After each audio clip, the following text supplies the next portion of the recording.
brought it up.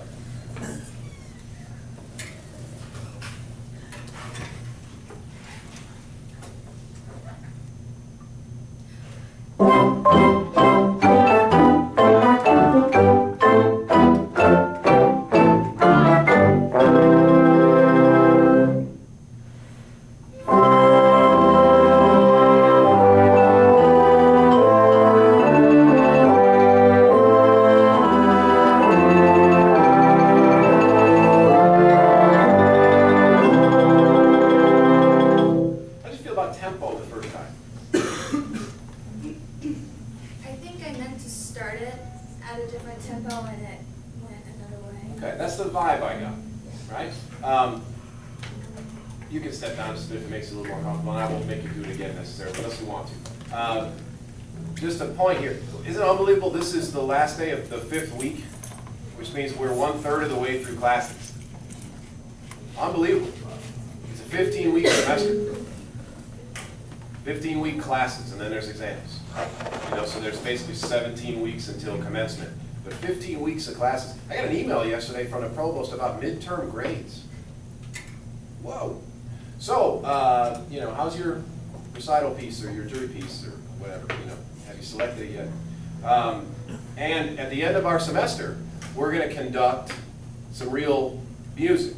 And no matter what, there's no way for us to do any better than, you know, sort of tossing you in the deep end with this. You know, we're going to do some things that get a little more complicated in this room, but then you're going to conduct some of the Gould Symphony or some of, or you're going to conduct some of George Washington Bridge, or you're going to conduct some of Heroes Lost and Fallen, and it's a massive leap. Like, there's just no way we can really approximate that.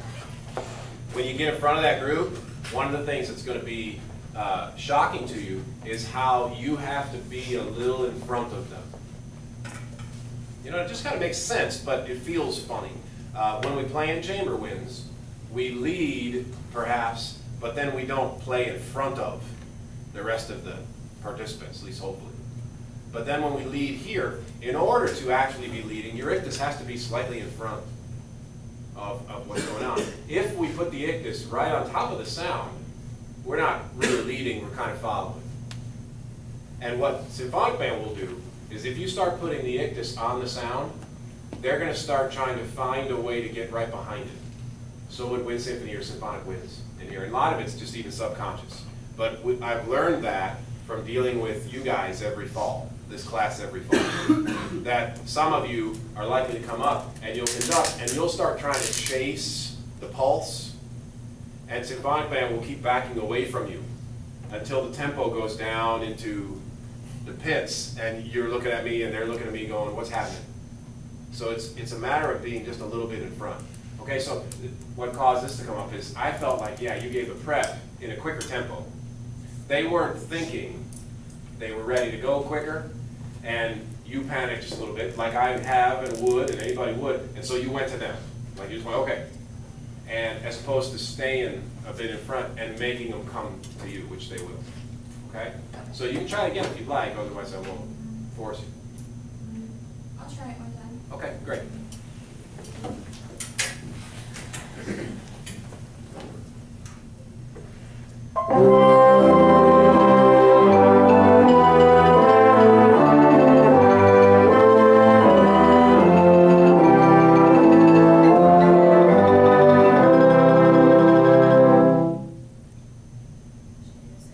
You're the conductor. All right, but the staccato one was the one where it was really acute. Okay, right. but that's fine. You don't have to do it. Just consider that moving forward. My favorite story about this, the Marine Band was here in Bone about 4 years ago, 5 years ago. Was it? You guys remember that? Yeah, your freshman year. Yeah, and I sat with Dr. Steele in the Bone, and if you recall, the conductor of the Marine Band conducted for a while, and then the assistant conductor, a young man, came up and conducted for a while. And Dr. Steele and I were sitting together, and it was amazing. Like, we were trying not to talk during the concert because we really wanted to discuss what we were both seeing. The conductor of the Marine Band, and I can't believe I can't remember his name right now. I can think it's Foley. It's not Foley. Colburn, Mike Colburn. Yeah. Yeah, Bourgeois a little while ago. But that's all right. He was a Marine Band conductor. Mike Colburn is the current. And Mike's an older guy, and it's his ensemble. He's the conductor of the Marine Band. And he was way in front of them. I mean, his Iktai were clearly in front of that group, and they were chasing him. He was leading. And then the younger guy, the assistant conductor of the Marine Band, came up, and his Ictus was on top of the pulse. I mean, it was simultaneous with the pulse. It was amazing to just see the stark contrast. He wasn't really leading the Marine Band, and I don't blame him. You know, nobody could really blame him. It's not his ensemble, and he's probably pretty grateful and excited, just like I would be, or most human beings, to be in front of the Marine Band. So he wasn't going to come up and command them around as much as he just sort of kind of buckled his seatbelt and went along with the Marine Band for the ride. But it was really a stark contrast to see that the two conductors one after the other.